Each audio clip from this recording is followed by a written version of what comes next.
to rename. Oh, It'll give you the option to rename your screen name, and you start with your last name, then first. okay. Excuse me. Who did somebody start? Okay, Anita, you can start. Okay. Basically, when you're going to be looking at your screen and you see your picture, right? On the top right corner of your picture, if you move the little cursor there, there's a little arrow or a hand. And you'll see 3 horizontal dots to the right of the word mute. Just click on the 3 dots, and a drop-down menu will appear, and the bottom of the drop-down menu is rename. Okay. And then put your last name first. Okay, we can, let's start. Okay, very good. I don't have an option on my drop-down menu. Okay, we'll it's leave all it. right. It's all right. It's all right.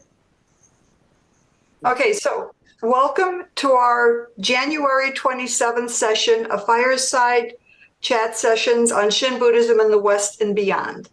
Tonight's topic is Shinjin. What is Shinjin? Is it faith? Well, it's very good to see everybody again, and Dr. Ken Tanaka and the entire steering committee wish everyone a peaceful and a happy new year 2024. My name is Anita Kazarian, one of the steering committee members. And what I'd like to begin with is a few housekeeping items of importance before we begin the chat. So if you've been able to rename yourself with your last name first, that's fine. If not, don't worry about it. Now, a questionnaire link has already been sent to you. You should have had it in today's mail, if not before.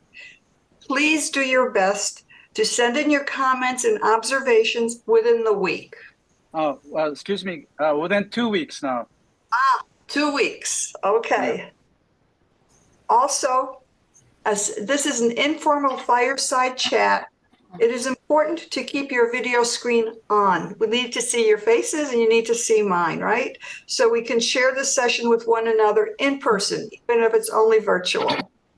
Now, responses to the December class have been uploaded to the December class folder on the course website. The responses are wide-ranging and some, again, are unexpected. Together, we now have an understanding how each of us can respond to these questions.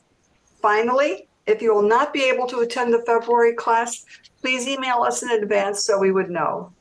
And now it is my pleasure to introduce Dr. Ken Tanaka, who will be serving as our instructor and leader for tonight's session. Ken? Okay, thank you. Happy New Year to everyone. Good to see you. Thanks for joining. I'm coming to you from Los Angeles, not from Tokyo, not from San Francisco, but this is the miracle of Zoom and online. And so today we have people from Europe, Japan, probably Brazil, and then North America, and Hawaii is part of North America. Sorry, guys. So anyway, tonight's topic is probably the most important topic in Shin Buddhism because it deals with the Shin Buddhist awakening or Satori or whatever you want to call it. And so we have 2 guest speakers. One is Masumi Ogura, who is from Tokyo, Japan, or Kanagawa, Japan, near Tokyo. And also Miss Reverend Dr. Mutsumi Wondra, who is from Orange County Buddhist Church in Southern California. In fact, I just saw her earlier today. And so the first half, we'll go with Ms. Ogura, and she is a musician. She does clarinet, and needless to say, English is not her main language, so it's awfully taxing and challenging for her to express herself. And I when I asked her to serve as a speaker, I know I was asking quite a bit. So in order to make it easier for her and easier for all of you to understand her opinion, we will look at the text that she has prepared, and you can look at that as she also shares her thoughts based on that text.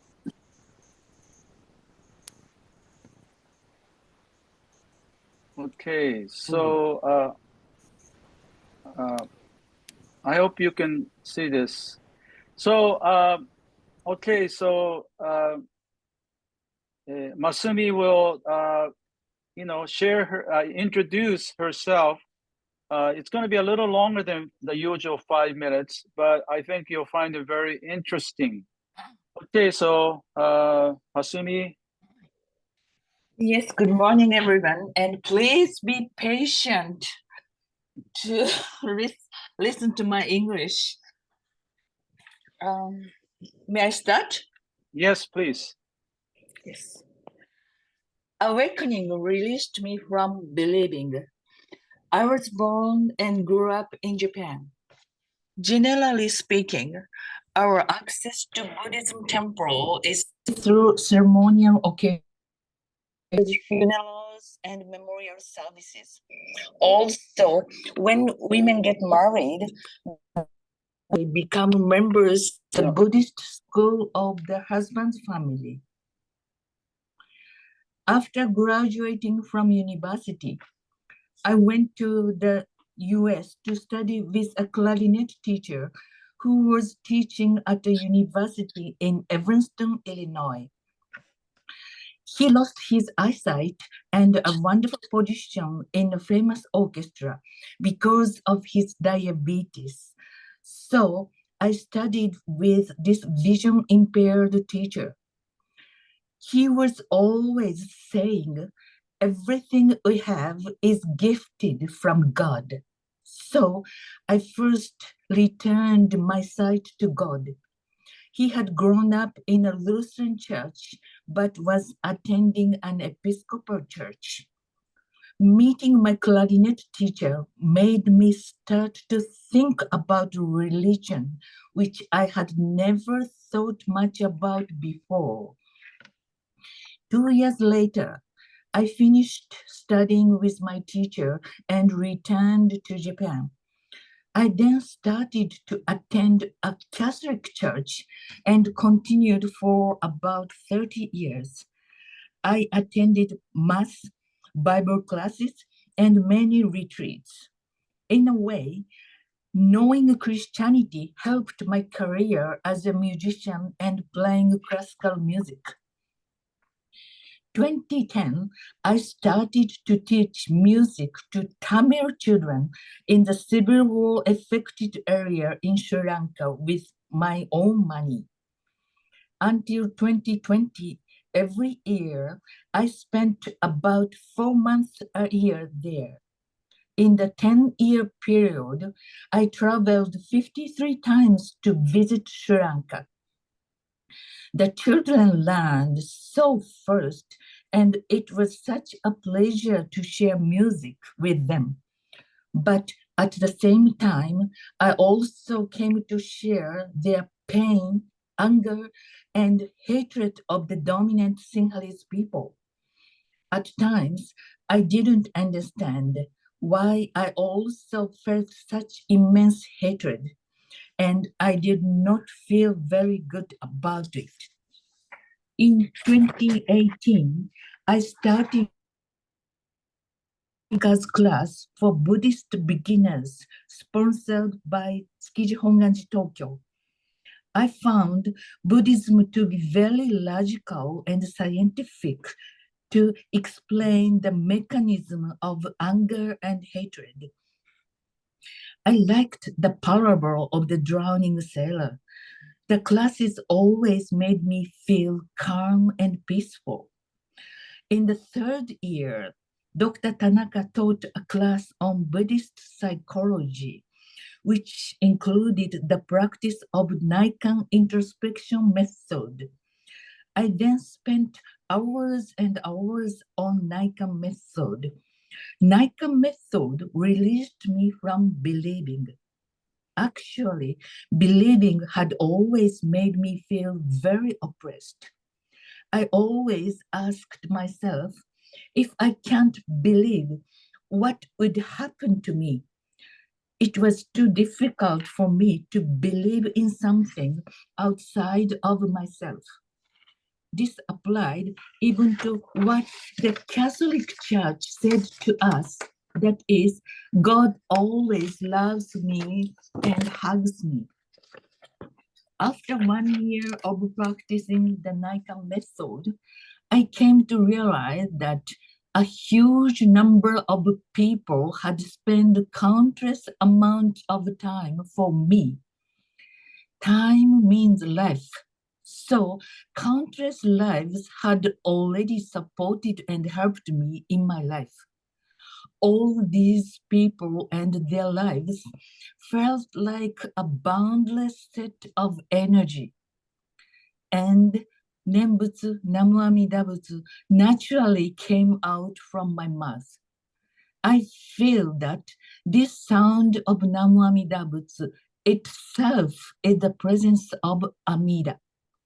I especially love to chant Namu Amida Butsu at sunrise and sunset.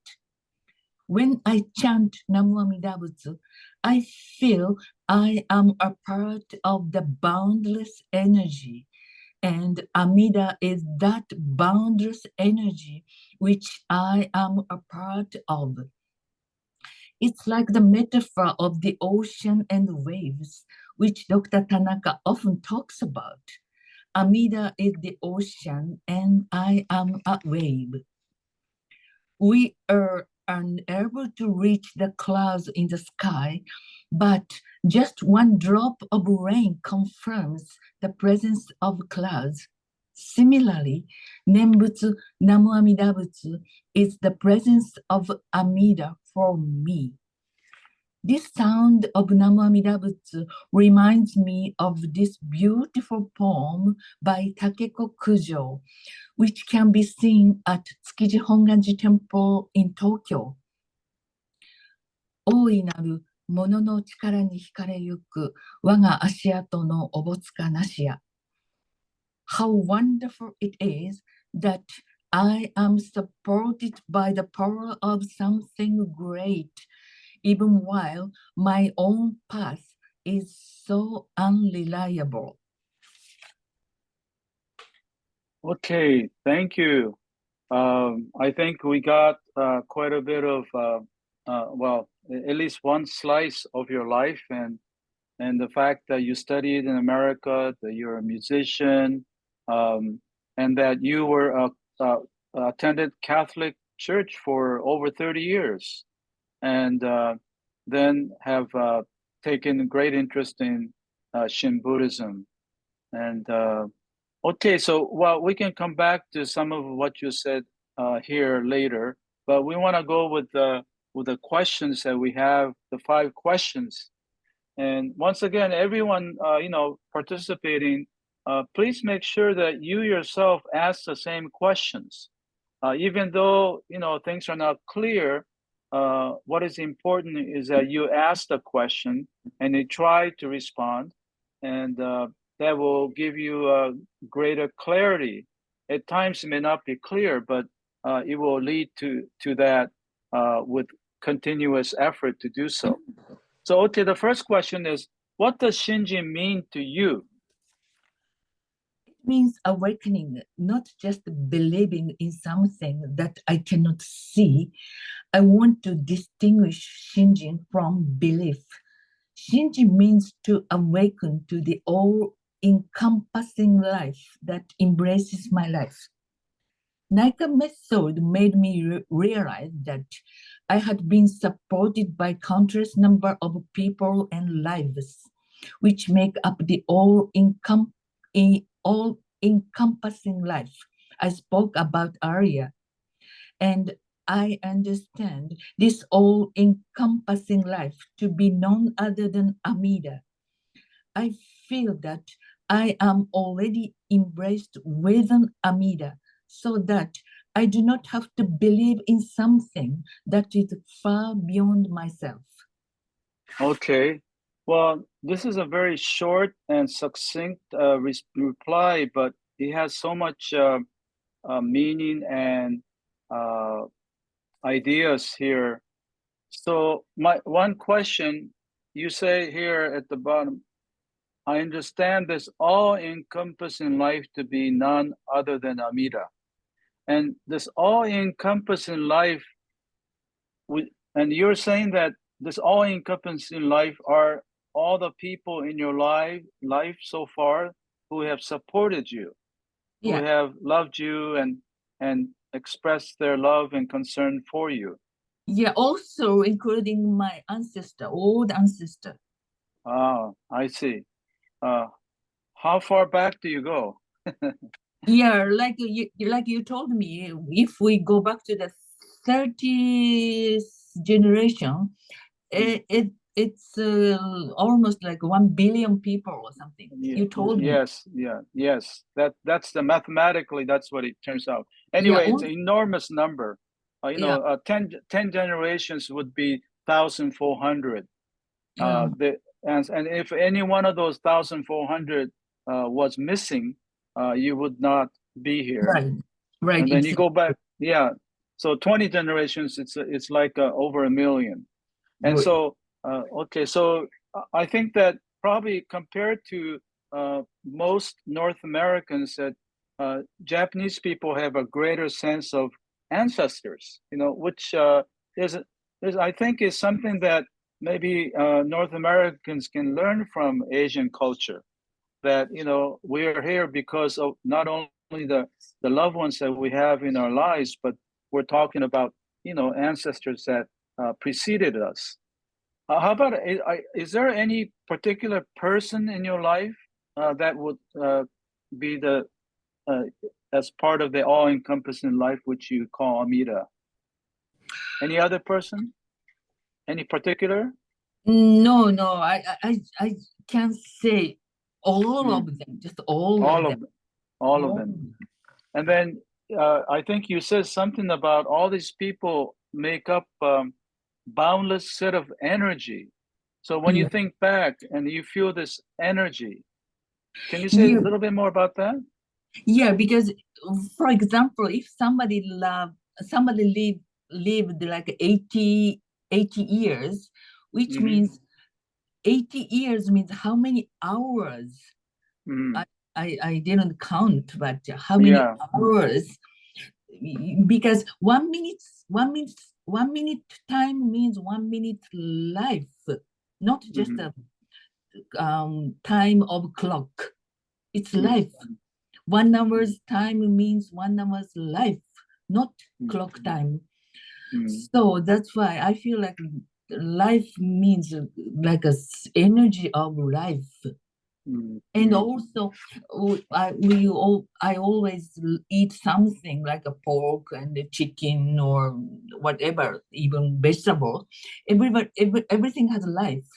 So that's why that's also lives of meat and the vegetable and everything. Okay, great. So that means that do you say Namo Amida Butsu when you eat? Yes, yes, yes. Yes, but because I will have a life of vegetable, life of chicken or something, life of Mhm. water. Yeah. Yeah. Okay. All right. Thank you. So the second question is Shinjin is often translated as in English, entrusting heart, true entrusting mind, faith mind, or faith. Which do you prefer? I prefer true interesting mind because mind means more logical and scientific to me. On the other hand, heart sounds too emotional to me. So, because I value Buddhist logic, I prefer to use true interesting mind rather than interesting heart. Secondly, I also do not prefer faith. The reason is that it seems to be closer to the meaning of belief or blind faith, which I have rejected. Hmm. Okay. So so you like the logic dimension of logic in Buddha in true entrusting mind. And so do you want to say a little bit more? Anything do you want to add to this? Yeah, because if I believe something without logic, Hmm. I it's really like a I'm in the fog, or Hmm. I just lost. That's all. Hmm. We Hmm. need some logic. Yeah.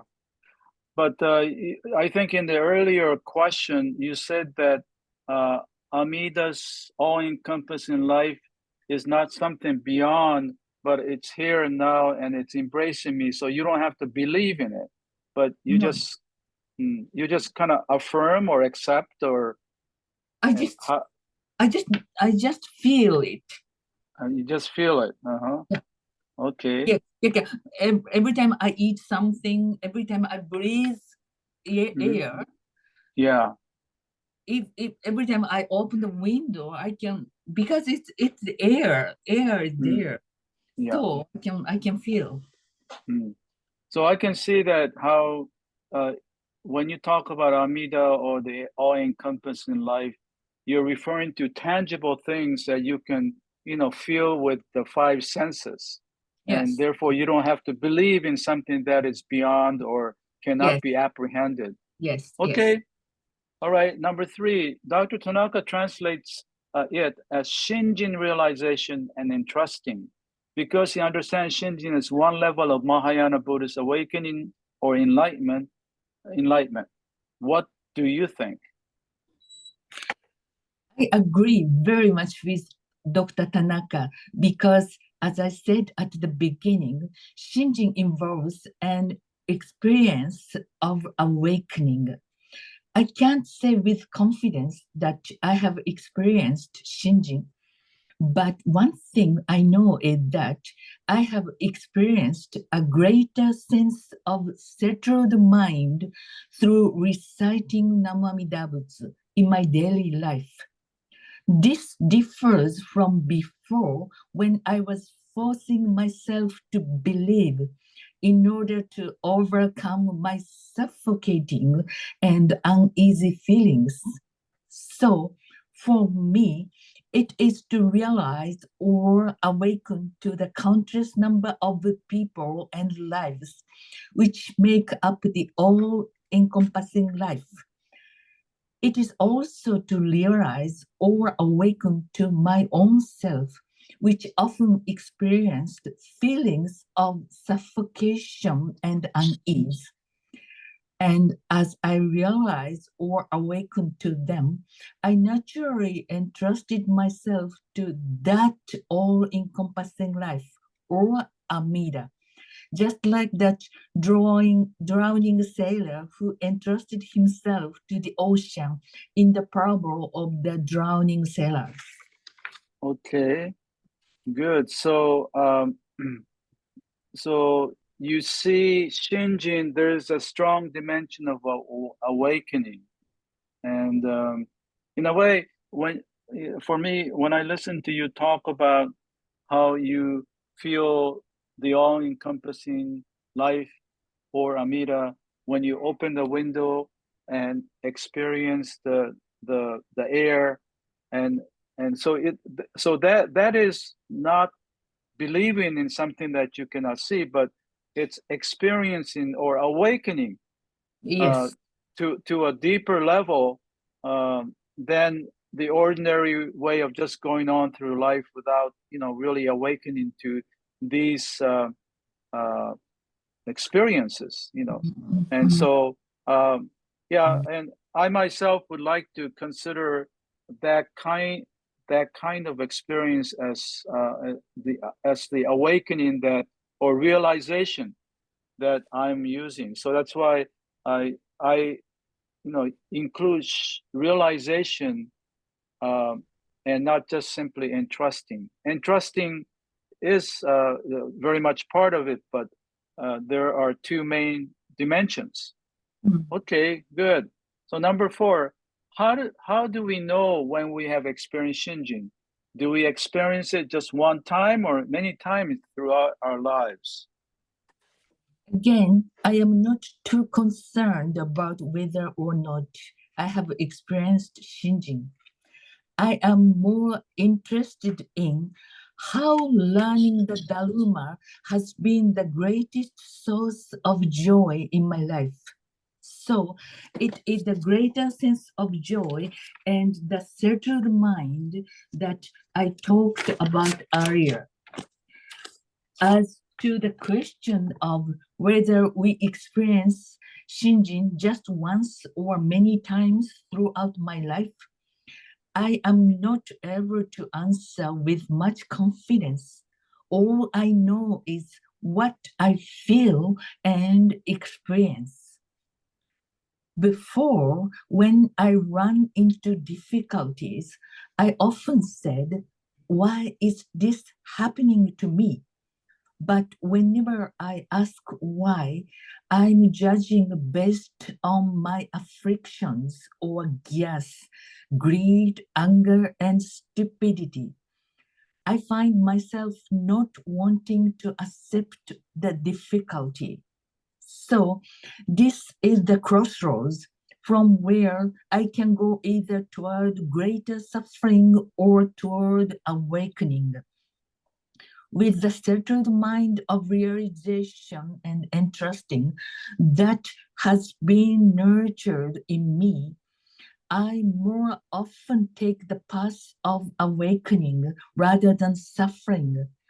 However, I must say that my imperfect, foolish self-bomb sometimes leads me toward the path of suffering, but I am now better able to get back to the path of realization because I have experienced that settled mind of realization and entrusting. I think this is like the sailor who comes to know that whenever he becomes tired, he can simply let go of his striving to entrust the ocean because he had that initial realization. So, to the question, do we experience just one time or many times throughout our lives? After that first awakening and entrusting, I will be able to experience it many times throughout my lifetime. Okay. So you kind of go into quite a bit of detail here. And so you talk about this settled mind. Yes. Can you explain a little bit about that? How do you feel? Settled mind is absolutely without worry or fear or it's 100% I'm okay. Like that. Mhm. Okay, so you feel it at that moment, but I'm sure that doesn't last all the time. But so you have these glimpses or these series of experiences like that, and Yes, and yes. you feel okay, good. And then there's one thing where you said when you kind of hit a difficult situation, you go towards either the more the settled mind or go the other way. And when do you have to make an effort to go in a positive direction? How Well, does that? yeah, that's why when I am on this crossroad, I need a Buddhist logic. If I have a Buddhist logic, I don't have to go toward the suffering. That's why I do want to say we need this logic, Buddhist logic. Mm. And well, how would you explain that when you say Buddhist logic? What Logic. do you? The mechanism of anger and hatred, or we always expect everything without understanding life is a bumpy road. We Mhm. always expect life has to be good, always go like that kind of like misunderstanding. Okay. That is, yeah. Okay, good. So I think you're talking about the four marks of existence, or the, think big part, that life is life is a bumpy road, and life is impermanent, life is interdependent, but life can be good. And so that's the kind of logic that you use when you hit a kind of a big bump, and Yes. so yeah. Okay, the last question in Shinjin, this that what this should be what do we awaken to, or realize, or entrust in? I start to sincerely deal more with the difficulties. Then this path leads me toward having a settled mind and boundless energy in which I find myself within Amida. Okay, all right. So when you say I start to sincerely deal more with the difficulties, and earlier we were talking, having discussion, before the class began, and how we all experience suffering. And one thought is to embrace suffering, or someone said, some minister told him to enjoy suffering. But in a way, I think you're probably saying the same thing, is to face up to suffering, and because you have probably here is the path leads me toward a settled mind and boundless energy, which you feel that you are already embraced in, and so things are fundamentally okay. Is that how you want to add something to it, more to it? That's why I think we need a sangha. If Ah, sometimes I forget to sincerely deal more with the difficulties, or maybe the reverend or somebody, some friend in Sangha gives me the Buddhist logic. That's why, okay. Yeah. Well, that's a very important point. We talk about the three jewels, or the gems, refuges, Buddha, Dharma, and Sangha. And we need, people who can walk together with us. And I like to hope that this class is a form of a Sangha. Okay, thank you. And this gets us to 30, little over 30, half an hour. So we would like to, Darren, and open this up to discussion and questions. So please feel free to ask. If you want to send it through chat, one of our steering committee members will read it. Okay. I think, yeah. Go ahead. There are comments about what Miss Masumi just shared. Yeah. And some comments about the Nikon method. Denise Cork says that she was fortunate to participate in a retreat where they studied the Nikon method.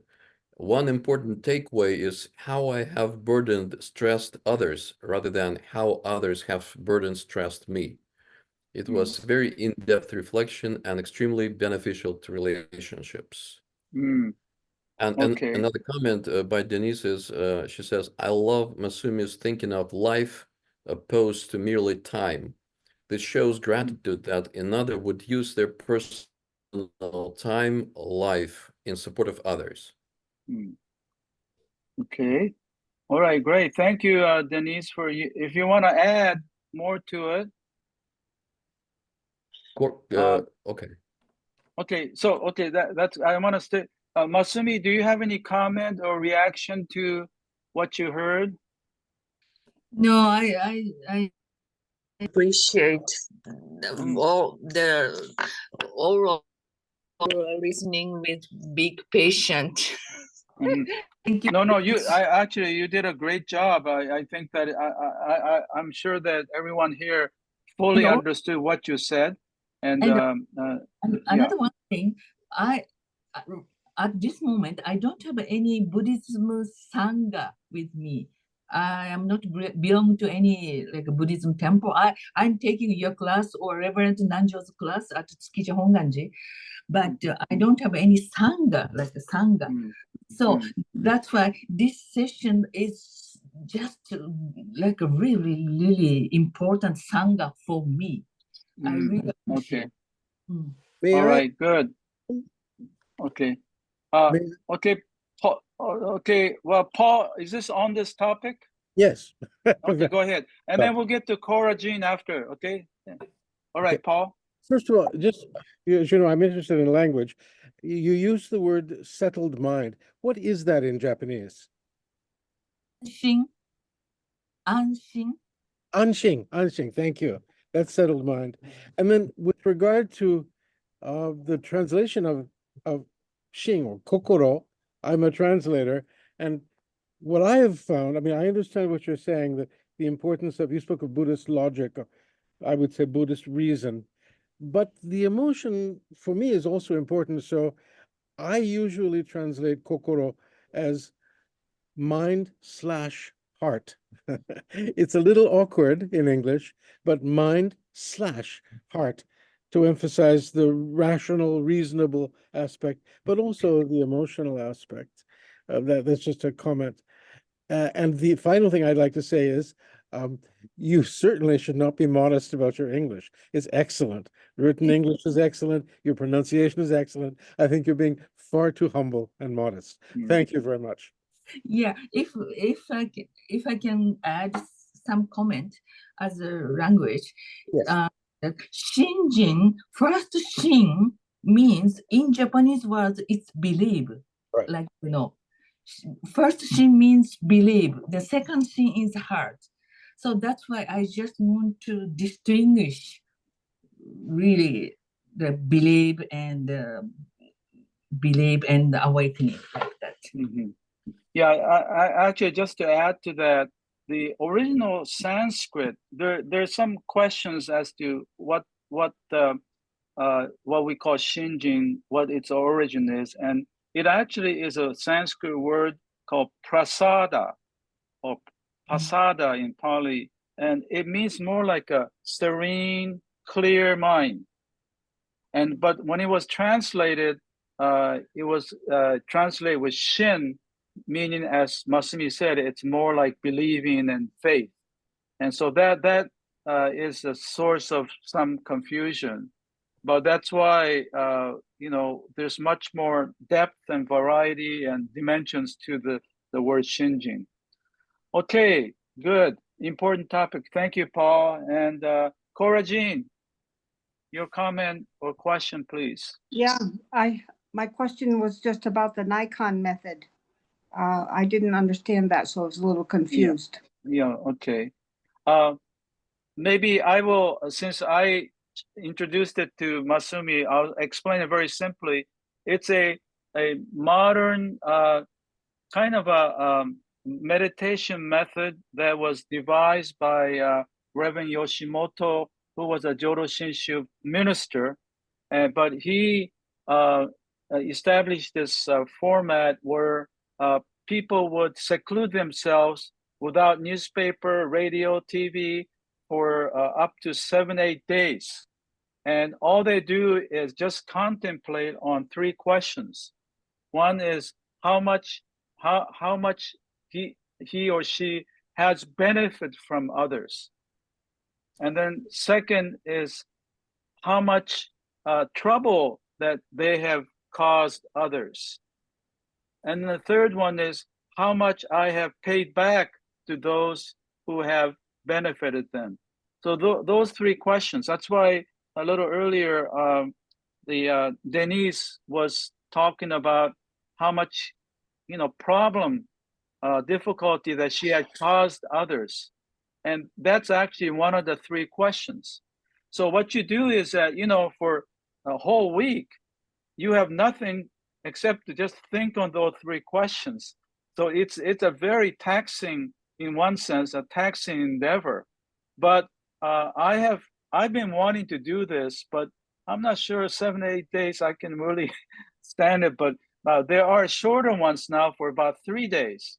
And every 2 hours after you contemplate on this, and then the facilitator will come to the door and kind of ask a question, who did you think about? But that facilitator is not a teacher telling you how you should think or whatever, just a free-flowing contemplation. And then I understand that if you're doing this for a whole week, you think about people and events that you had forgotten, you hadn't never thought of. And so this Nikon literally means internal perception, like internal contemplation. And this has, and then the Reverend Yoshimoto, even though he is a Shinjin, he is a Shinshu priest, he made this simply not a religious kind of contemplation, but simply more psychological. So it's really has gained a lot of supporters who may not like religion, but who simply contemplate and think about how they have been benefited from, so many people. And often people find that they were complaining about this and that, about, why things happen to me. But then when they really thought about it, contemplated, they thought of all those people and events that had benefited them, that he or she had forgotten. So so you can actually look up on internet and find out more information. So I would, and I have in my some more the practice-oriented sessions have adopted this, because I think it really fits in very well with appreciating Jodo Shinshu, because we talk about, okage-sama, because of the being indebted to others. And you really come to awaken to, how many people that you have been indebted to, not only people, but institutions, etc. Okay, Barbara.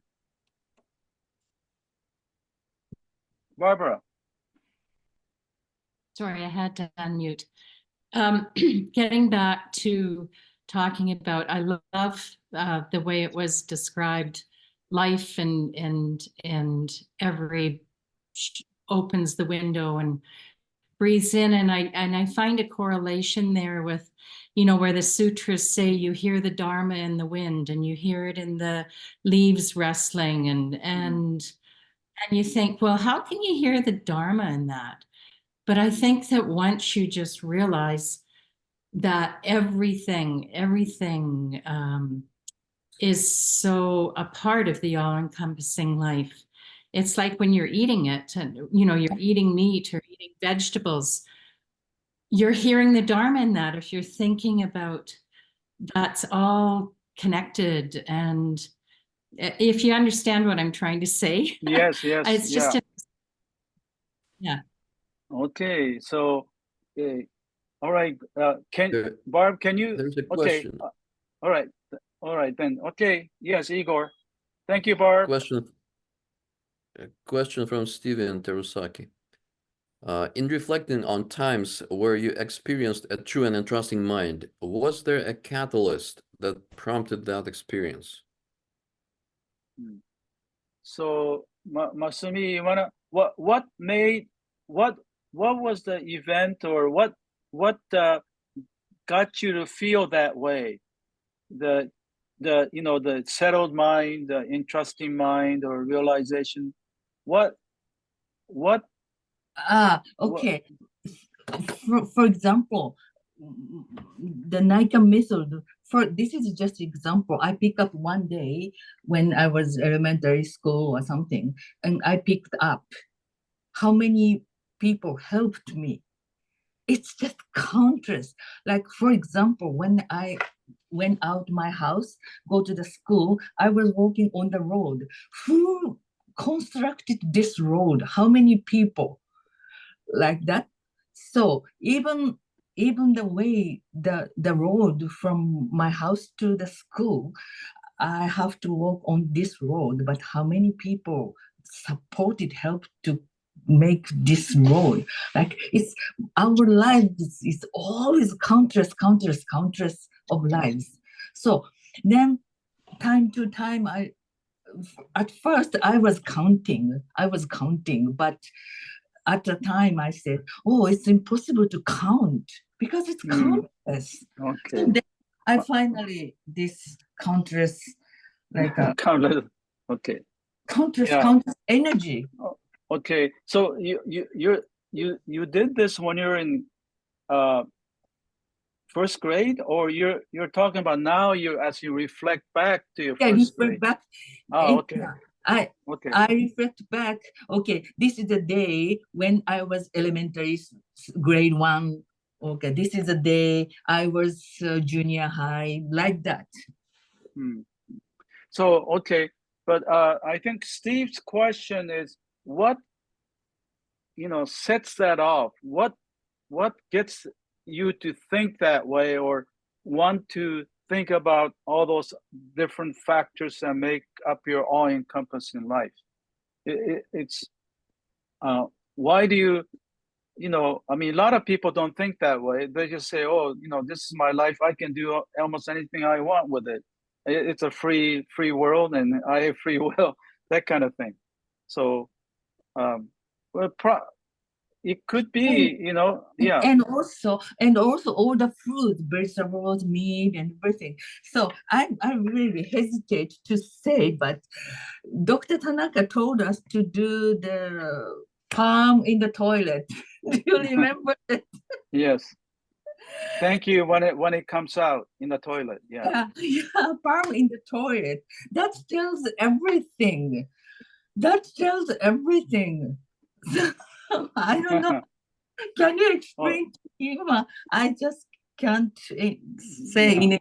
I think to the question that I think if you climb or go up the vertical path or the Buddhist path, that you begin to automatically feel a sense of oneness with others and other things. You feel a sense of impermanence. You feel a sense of interdependence.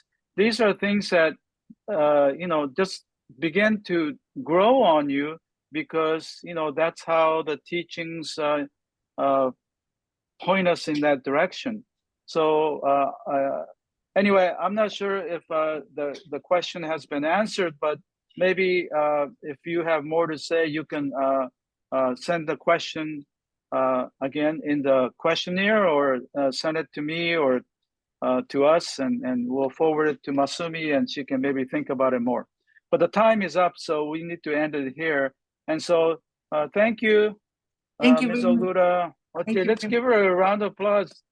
Great job, considering this is not your, main language. And this is another great accomplishment, or one of the benefits of this class. We have people from, all different countries sharing their dharma, their appreciation dharma through English. Okay, so next we have Reverend Dr. Mutsumi Wondra, and she is one of the 2 ministers at the Orange County Buddhist Church in Southern California. And I just paid another visit yesterday, and it's a temple that if you have not seen, you will be amazed. They have close to 1,000 members, and they have a huge gymnasium, parking lot, the facilities. They have to expand the hondo because there's so many people coming. And so it is a temple that many others envy. And it's great to see a vibrant temple like that. So anyway, so Reverend Wondra, can you unmute yourself and talk about yourself for about 5 minutes as usual? Okay, hi, I'm Mutsumi Wondra. Hi, very nice meeting you. Can you hear me okay? Thank you. Thank you, Tanaka Sensei, for inviting me. I'm very honored. And as Tanaka Sensei said, I met him this morning and he gave us a wonderful lecture, Winter Pacific Seminar in Gardena in Southern California. As I said, I'm Mutsumi Wondra, the minister of Orange County Buddhist Church in Southern California. And I was born and raised in Kyoto, Japan, until 22 years old. Both of my parents are the Kyotoist, and for many, many generations we are living in Japan, Kyoto, and they're all our ancestors, everybody. My family is a Shin Buddhist.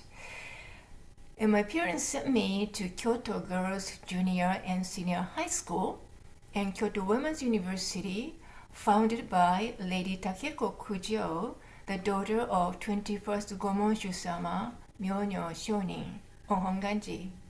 So right after graduating from the Kyoto Women's University, I married an American, born in Chicago, raised in California, and I immigrated to the United States in 1981. Because of my English was limited at that time, I was going to go to school and learn English. But I need to start working one month after my arrival. So I was lucky to get a job because of the high economic growth in time in US and Japan. So after working for about 8 years in a Japanese trading company in Southern California, I found out my mother got cancer. That was a melanoma. So I crossed over the Pacific many times to take care of my mother because I'm an only child. She underwent many treatments and operations. And finally, she departed to Amida's Great Nirvana in 1990 in Kyoto. I was able to be at her deathbed with my father and relatives. I remember my mother was mumbling in a hospital room after coming back from the operation room. She was still in anesthesia. I got close to her and leaned over her to try to listen what she's saying. She was reciting Nembutsu, Namo Amida Butsu. So in 1991, I returned to the United States and got another job in downtown Los Angeles. I got reunited with my husband, Alan, and we are very happy to again live together. However, my spiritual level was getting down and sometimes so depressed because of I lost my mother, who was my best friend. I was going to go to Western doctor and try to get medicine for cure.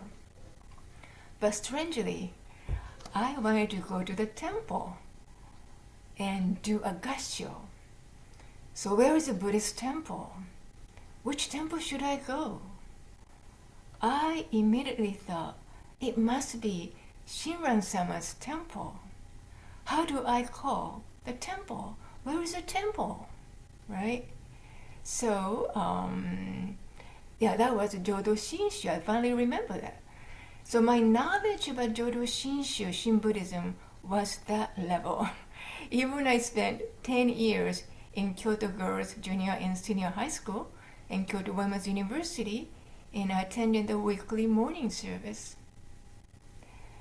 There was no Google search at that time, so I pulled out the thick yellow page and found the Los Angeles Honpa Honganji Temple, downtown Los Angeles. One Sunday, I went there and attended their Sunday service. Rinpa Matsubayashi welcomed me and my husband. When I entered the Hondo, I saw the statue of Amida Buddha. I chanted and listened to the message, and then we sang the gatha, No no no no sama. My tear came out and never stopped. My mother was singing the gatha in the kitchen all the time since I was a child. My mother was kindergarten teacher in one of the Shin Buddhist temple in Okayama before married to my father. So I felt like I met my mother again. I felt that this is what I want. I don't need any medicine. I just need this connection with my dear mother. She's here and hasn't gone anywhere. That's what I thought. So this experience made me very interested in learning Buddhism and Jodo Shinshu again.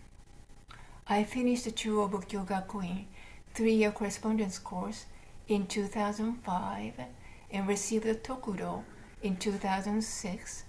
While taking the correspondence course, I and my husband moved to Orange County from Los Angeles County, so I started going to the Orange County Buddhist Church, we call OCBC, instead of driving a long distance to downtown Los Angeles.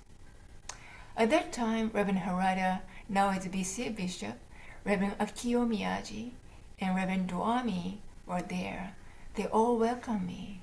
And Reverend Harada invited me to MAP, MAP, Minister's Assistant Program, which I didn't quite understand at all. Reverend Harada told me to study at Institute of Buddhist Studies. I had no intention to become a minister, but I followed his suggestion and I finished the Master of Buddhist Studies IBS 2010.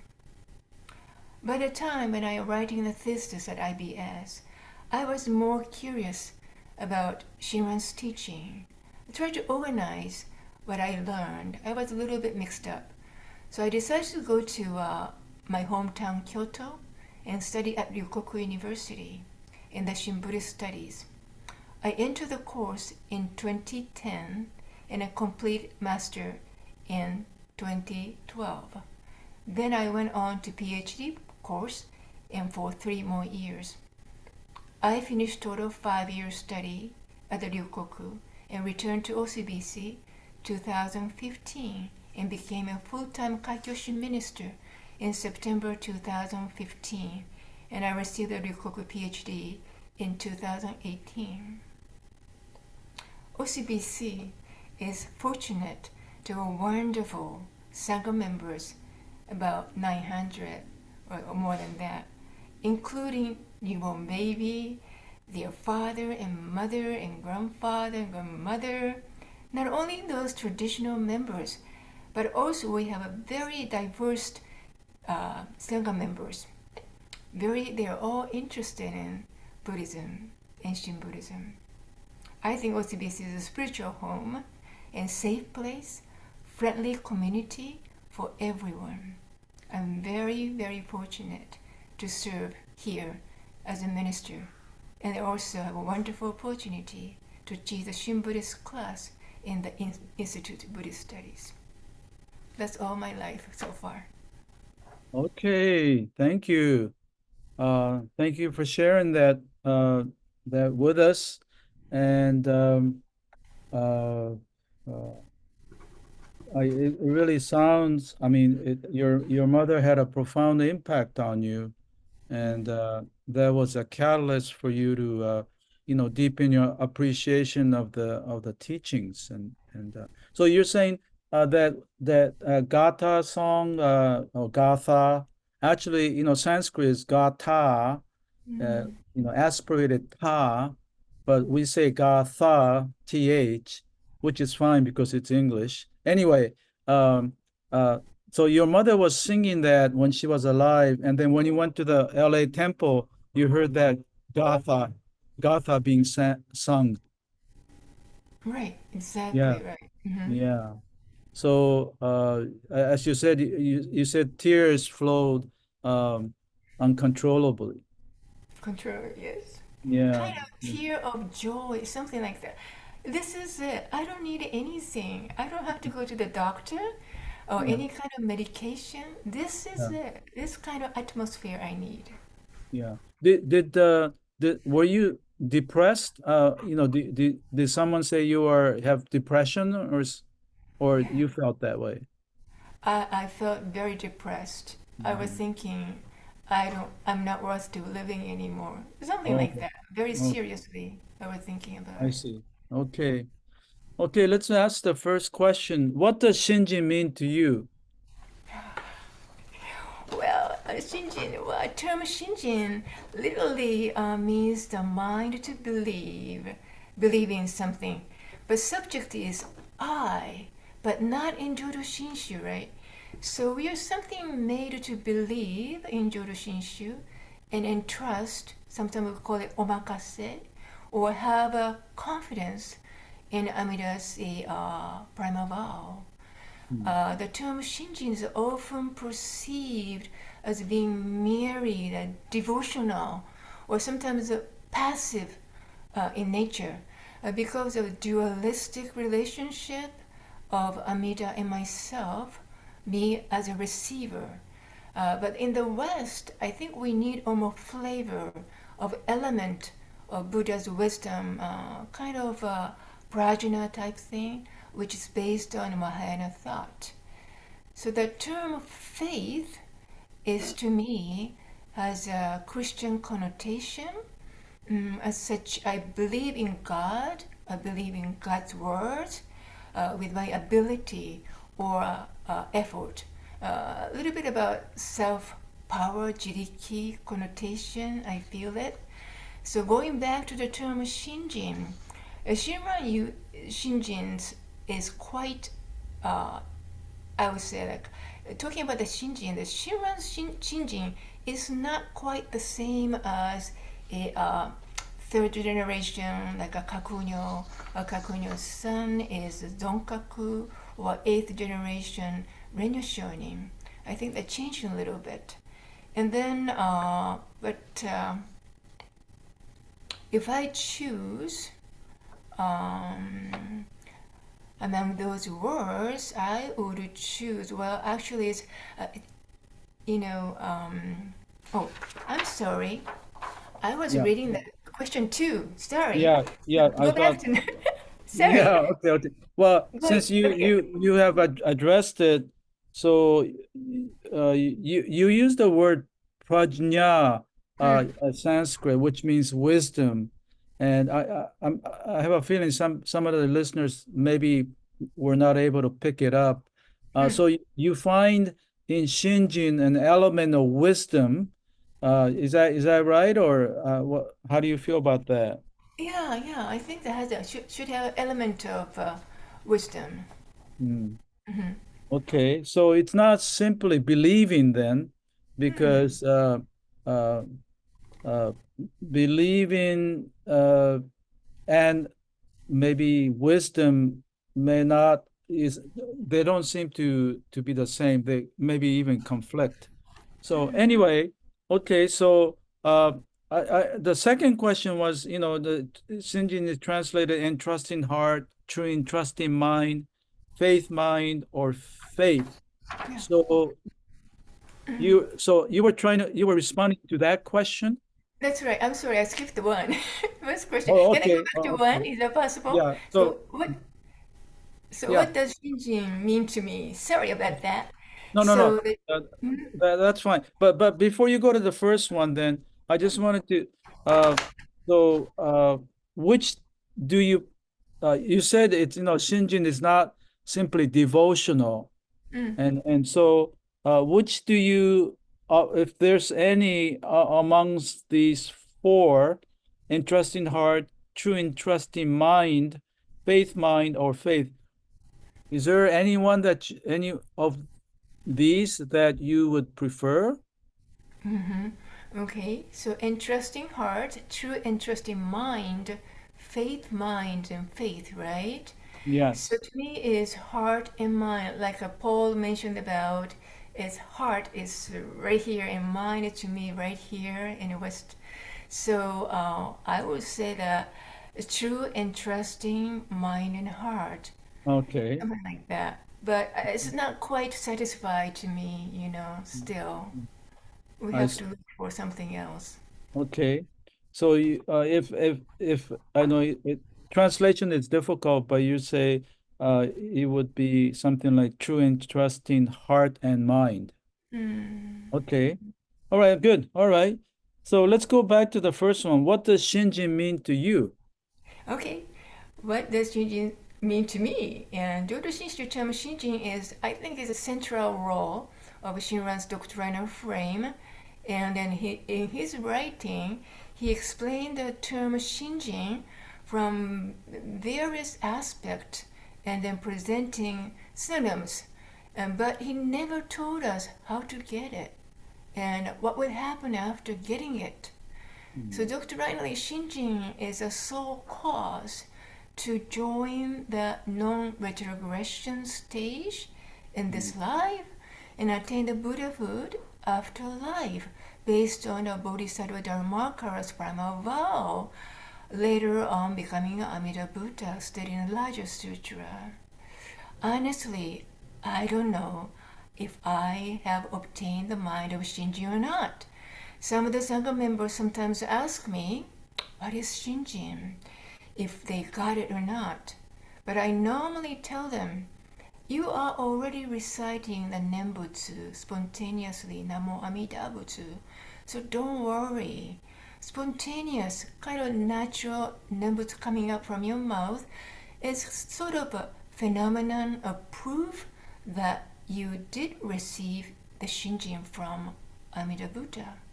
Sharing my experience getting the Shinjin can be a metaphor of opening the door and then entering to the new big world that has never been experienced in my life. So Buddha's wisdom, sort of wisdom of non-discriminative, see the reality as it is instead of self-centered up and down thinking. While the wake-up call from my mother's death, I was getting to know and understand the reality as it is. Getting aware my world view was wrong. My values shifted and transformed. I see myself more clearly as an ordinary being unenlightened and ignorant. Sometimes I shame myself. Shinjin is a spiritual path. It makes me back to the truck. Buddha's calling voice to me always put me back to truck instead of wandering around. I have a confidence in my Amida's vow that I'm gratefully living in the life of Namo Amida Butsu and the journey to becoming a Buddha, in other words, is attaining Buddhahood, and eventually attain the Amida's great nirvana. However, not only me going, but I will come back to the samsara to share the Dharma, which will be my mission after my life. Okay. Well, you explained a great deal more about the different facets of Shinjin. And one thing that initially you said was that with Shinjin, we realized a level of non-retrogression. So that means that we won't fall back down, but we're guaranteed to realize total Buddhahood once this earthly life ends. But also there's I think with non-retrogression, I find that there's a greater sense of joy and doubt and as you were saying, be able to see things more clearly or less egocentric without being less egocentric. And so okay, good. So let's go to the number three. Dr. Tanaka translates Shinjin realization and entrusting, translates as Shinjin realization and entrusting because he understands Shinjin as one level of Mahayana Buddhist awakening or enlightenment. What do you think? You don't have to agree with me, by the way. Yeah, Well, realization, yes, realization. But the thing is, what do we realize? I think, you Yeah. know, maybe we should discuss about maybe Yeah, yeah. qualify, and then more like a invisible and tangible way. What do we realize it? I Yeah. think realization present spiritual development, maybe. But what do we realize it? What have I know, understand? Maybe we can discuss about the contents of realization. Mm. Well, do you have any thoughts on that? What do we realize? To me, it's kind of a step type thing, like I reflect or getting more aware of what's going on. More aware? Yeah. Yeah, and sort of having know or understand the reality as it is. More deep level is insightful vision or knowledge, wisdom, probably the wisdom, I guess, you know. Those kind of words, I don't know. Yeah, well, I agree with you that it's greater awareness and awakening. And I usually, like in the last year's course, I specifically talked about Zendo's two two kinds of deep mind, two aspects of deep mind. And what that is that one, you become aware of your bombness or your limited, imperfect, self-centered self. That's one that you become more aware of. And second one is aware of Amida's great compassion through the vow that is expressed through the vow. And so I think when I was listening to Masumi, she was focusing quite a bit on the vow part or the what she called all-encompassing life. So I think for me, you know, just becoming more aware of those two aspects. You know, I humorously talk about one being one big mess embraced in oneness. So remember, I use that catchy phrase. Some people like it. I realize that I am one big mess, not compared to your neighbors, but compared to to the Buddha. Um, we're foolish, ordinary beings, but at the same time, we are embraced in oneness. So those are two aspects. So so you've I think Reverend Wondra, you helped us to kind of talk about how Shinjin is an enhancement of awareness, greater awareness and insight. And if I were to say what specifically, those are the two things. Okay, how do we know when we have experienced Shinjin? Do we experience it just one time or many times throughout our lives? Well, as I mentioned before, that there is no Shinjin T-shirt. None No of the t-shirt? people is selling T-shirt. We're not selling T-shirts and I got a Shinjin or something. We don't sell that kind of thing, right? Yeah. I wish we could do that. Maybe we can make a lot of money. I don't know.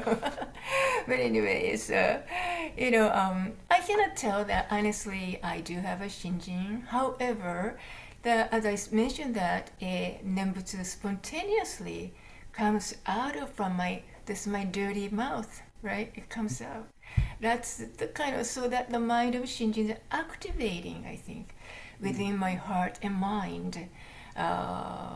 Maybe from that Yogacara concept is like in that Anayashiki level. I don't know, but we can discuss about it.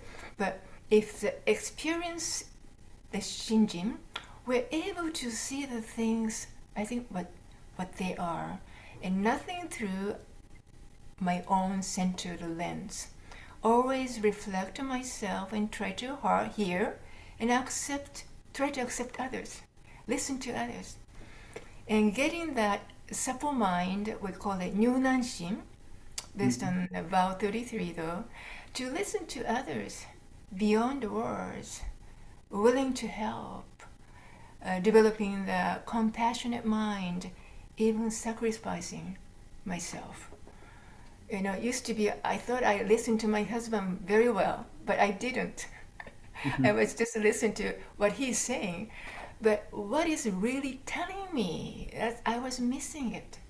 So I really have to watch him and try to be like, you know, what he's going to convey me beyond the word. I try to do that. That's my practice, you know.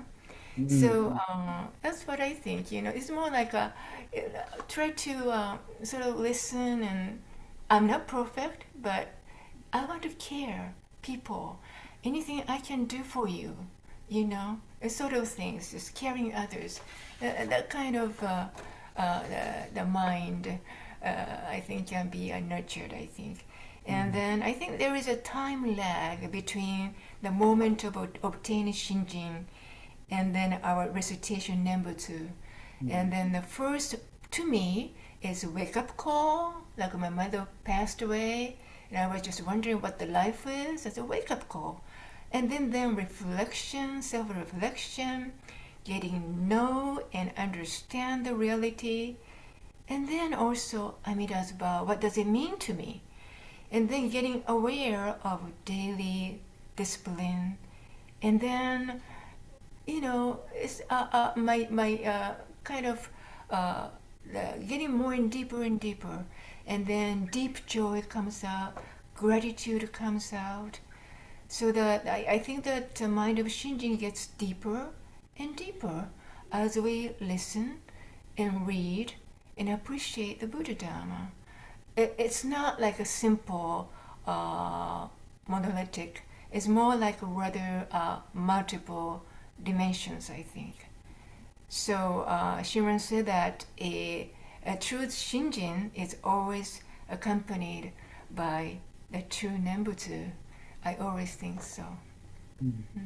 Okay, thank you. Well, you have placed quite a bit of more emphasis on reciting the name, and that as a kind of an expression of Shinjin. And okay, that's an important part. Okay, so the last question, in Shinjin, what do we awaken to or realize or entrusting in? And I think we kind of covered it, but if you want to add anything more, or if not, I think you probably talked about it already. So, Yeah, we pretty much covered. yeah. I would say that joy with lament, joy and lament is my reflection myself, and Oh, so, then also other side is we all embraced mhm. with Amida, Well, Amida's vow. yeah, joy and lament. What does lament mean to you? What? Lament, uh-huh. Lament is self-reflection, sort of. Reflection, self-reflection. Mm-hmm. Okay. So time, we have covered the 5 questions. So we're now open to questions and comments. So please go for it.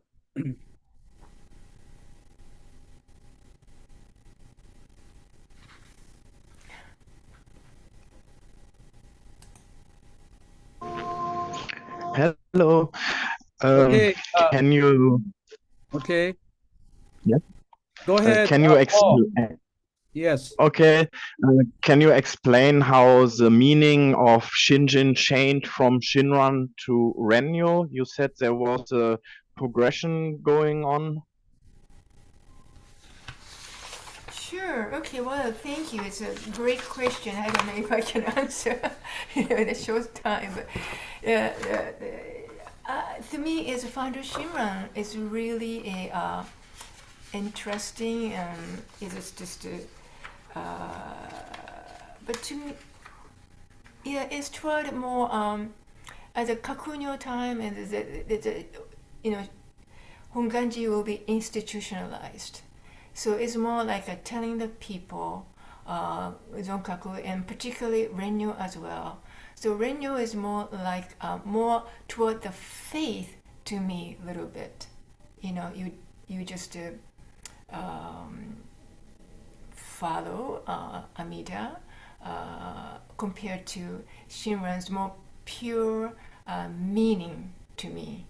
it's just changing because of the reason why. Because at that time time is different, and then also the Honganji is institution was developed.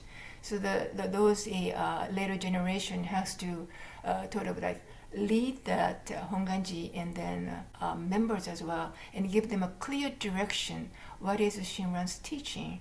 So it's I'm not really saying that teaching is changed, but however, the perspective is, to me, if I read the original text, is a little bit different from Shinran's Shinjin. Does it make sense to you? Yeah, makes sense. What would you prefer? You prefer the Shinran's more pure approach, which is maybe more experience based than face based? Shinran doesn't say anything, not so much about, doesn't share his Shinjin experience, right? He's more like presenting a lot of synonymous, and then Shinjin is this and this and this. Very philosophical approach. So to me, that's why it's not easy to read in Shinran's writing and understand. Oh, okay, I understand. But those are particularly Renyo. He has to explain that Shinran's philosophical concept in a more easy way for people understand. Okay. All right. So this is a very big issue, and I think we got started on it. So, okay, Joe, and then after that, Cora Jean. Thank you very much. Wonderful presentations today. In Renyo's Gabun show, he reminds his followers, the people attending services, that they come for the treats and sake, but few of them come to talk about the entrusting heart, or Shinjin. And he says you really shouldn't leave service without coming to some realization where you stand in regards to Shinjin, entrusting heart. In my experience at the Seattle Betsuan in 10 years, only one Sangha member has said publicly that she has experienced Shinjin and knows she's going to the Pure Land. Question: why are American Sangha members and ministers so reticent, so reluctant perhaps, to talk about entrusting heart and Shinjin as it applies to the individual? And is that the experience in Japan as well? Okay. Reverend Wondra, can you answer that? Oh, Joe gave me it's kind of hard, because, honestly, I don't talk about Shinjin in the Dharma message. One is my 15-20 minutes talk is very hard to explain, right? And then, maybe adult discussion, we have about 30 minutes, but we need more time. And then people think, what is a faith? What's the difference of faith and entrusting? What is that? We have to get into more like other part, tariki or jiriki or anything coming from the different, direction or something. We should really discuss about it. Really, I really agree with you. But it's not a simple conversation. Thank you very much. Well, I think it's cultural too. And the modesty and endio and all that, and also Renyo says something to the effect that those who have it don't talk about it, but those who don't want to talk about it. I mean, and so that kind of a message has kind of dampened desire and the need to encourage people to talk about it. But I think it goes to the heart. If someone has really felt something deeply, they don't want to be kind of, telling people because they don't have a need to tell others. But I kind of agree that I think there should be greater discussion of people's experiences or not, about it. And either way, I think there should be more discussion one way or the other.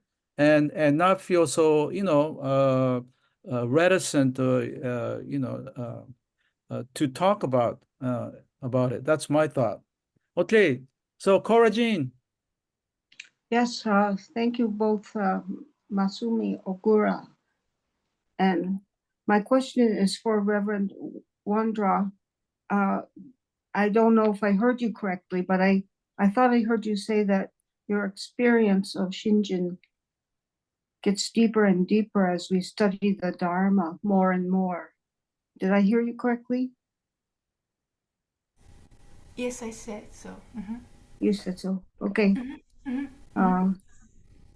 Thank you. Okay, Thank you. thank you. All right, David. Hello, Wondra-san. Good to meet. Good to meet you. A wonderful talk.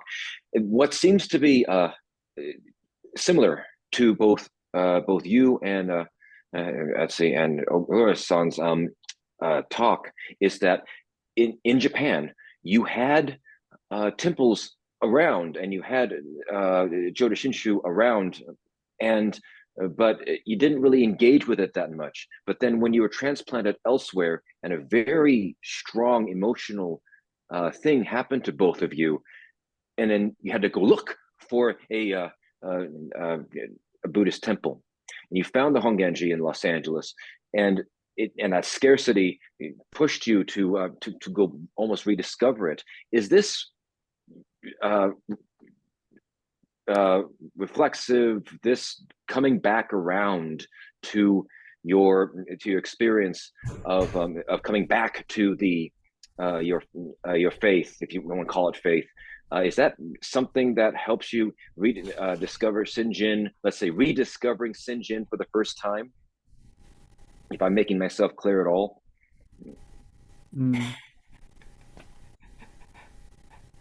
Reverend Wondra, you want to respond? Yeah, okay. So, yeah, when I was in Japan, if I had stayed in Japan, I wouldn't be so serious about right at all. And I wouldn't be a minister at all. And there is, because I'm not from the temple family anyway. So I would say that life is very inexplainable. Life is, you never know what will happen. And to me, I didn't know why I married an American, why I came to the United States. I was wondering it long time. But now I know, when I turn back, I see clearly, that's why I came. That's why I'm here. Domo arigato. Okay. Masumi, do you want to say anything? I agree with you, Dr. Wondra, because Japanese culture, we have like a okage-sama, that kind of things. That is something, I think. Okage-sama means being indebted to others and that kind of attitude. So so in the culture, you have that kind of okage-sama feeling of being indebted. And so would you say in your case, if you had not gone to America to study, and you would not have taken interest in religion? Yeah. Well, that's probably was clear from her introduction. Okay, good. Thank you. Anita.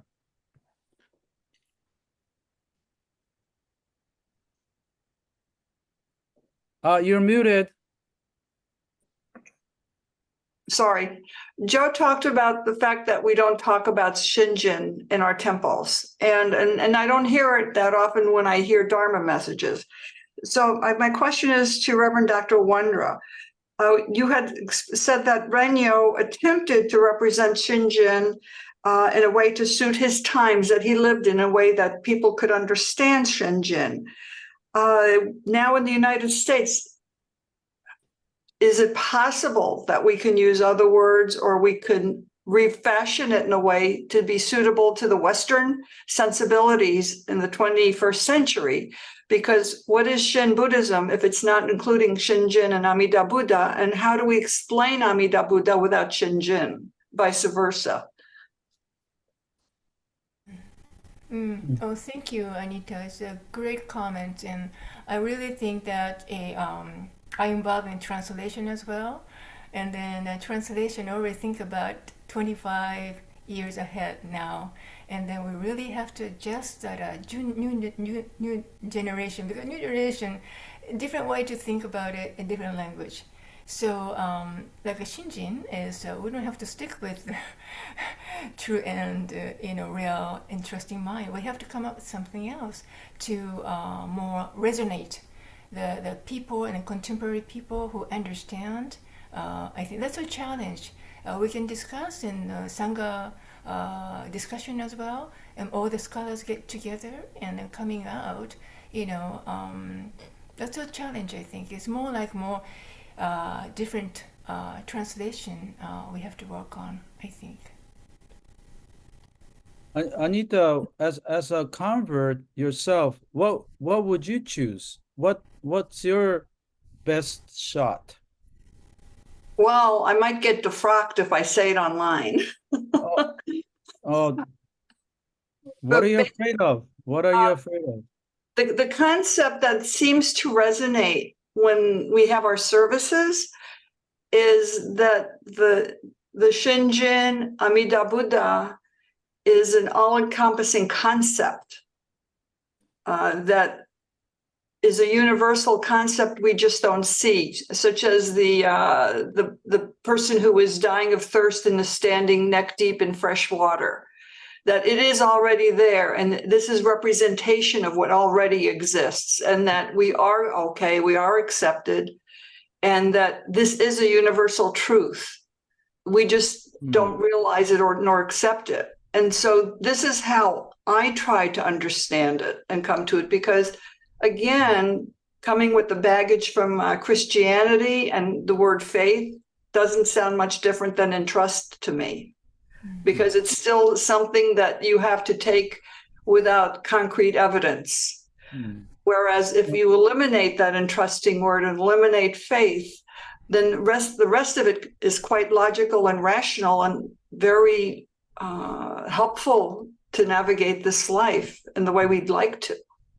Well, then in that case, how about Masumi was emphasizing the awakening, from going from belief to awakening to the fact that we are, already embraced. And yeah, awakening is the word. Yeah, it is the word, because it's there. Yeah. We just don't see it because we are bonbu. Yeah. And then when we get pushed or when we hear the call and when we see it finally, is when it starts to happen. And it happens sometimes in a big way, sometimes in small ways. And then after a while, I realize that I have changed. I don't react. I don't respond the way I used to. And I see the world from a different perspective. And one that that's easier for me. I don't suffer as much. Do I still? Yes, but not to the degree I used to. Yeah. Okay, so Joe, there you have it. We had Anita talk about, in a way, Shinjin. She probably won't say, do you have it? And she'll probably says, no, well, but she had that experience, just like, Wondra Sensei and Masumi. They all have these kind of deeper experiences, and that we can all call Shinjin in my experience, in my sense. Okay, thank you so much. Time is up, and so like all good things, we have to depart, and this concludes the January session. Thank you so much to both Masumi and to Wondra Sensei for their contribution, and to all your questions and comments. Okay, so hand it over to Reverend Anita. Thank you, Rob. So this concludes the first of the 2024 Fireside Chats. We hope you found it instructive and meaningful. The link for the video will be sent to you in the next few days. We feel strongly that reviewing the video will enhance your learning as well as your ability to respond to the questionnaire. Again, please try to respond within a couple of weeks, 2 weeks, as the comments will be posted anonymously, and for us to gain greater insight into the many perspectives that are possible. If you still have questions or are interested in further discussions with our speakers, Ms. Masumi Ogura and Reverend Dr. Matsumi Wondra. You will have the opportunity in a few minutes where they will join us in our Nirvana Happy Hour. You are cordially invited to join us in a Nirvana Happy Hour where you may even bring your favorite wisdom water. The Nirvana Hour is strictly optional, so please don't feel obligated to join. For those joining, we'll take a short 5-minute break and then return with our wisdom water. For everyone else, see you at our next February Fireside Chat on the theme of daily lives. How do our lives change through a Shin Buddhist way of life?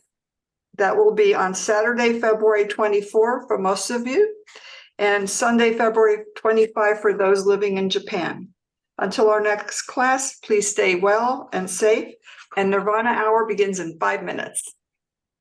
Okay. Thank you.